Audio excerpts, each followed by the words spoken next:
considérer que les femmes sont les premières productrices de richesse ou créatrices de richesse au monde. Hein. Donc c'était simplement une remarque, Marie-Simone, par rapport à élever. Elle a fait et élevé sur tous les modes de la petite enfance jusque parfois à la majorité et au-delà, et porté dans sa tête aussi.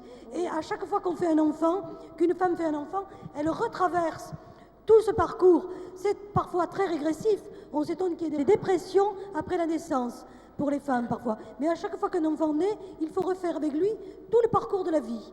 Sans compter, outre le travail de corps, les émois psychiques et les transformations qui se produisent quand une femme est enceinte. Je crois que tout ça, il faut le dire très fortement. Quand nous parlons de production ou de procréation ou de création de vivants, c'est une chose qui n'est dite nulle part.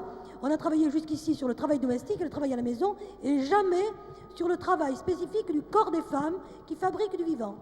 Parce qu'elle fait un travail qui n'est pas considéré comme un travail, qui ne fait pas partie du produit national brut, qui n'est même pas un travail au noir, c'est-à-dire un travail considéré comme effectué, payé mais non déclaré. Elle fait un travail de serve. Elle fait un travail comme il n'en existe plus pour aucun travailleur au monde, un travail qui n'est pas considéré comme un travail. Il y a qu'elle qui le fait, qui sait qu'elle travaille. Mais l'ensemble de la société productrice, fait comme si elle ne travaillait pas. C'est ça que nous disons. Alors, je ne veux pas qu'il y ait un malentendu par rapport à ce que nous affirmons et ce pourquoi nous luttons.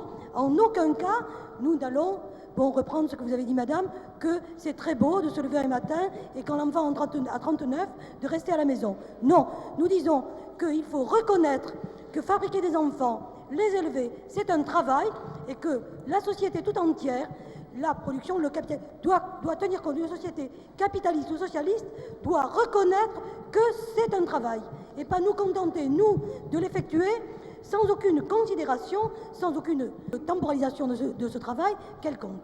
Voilà.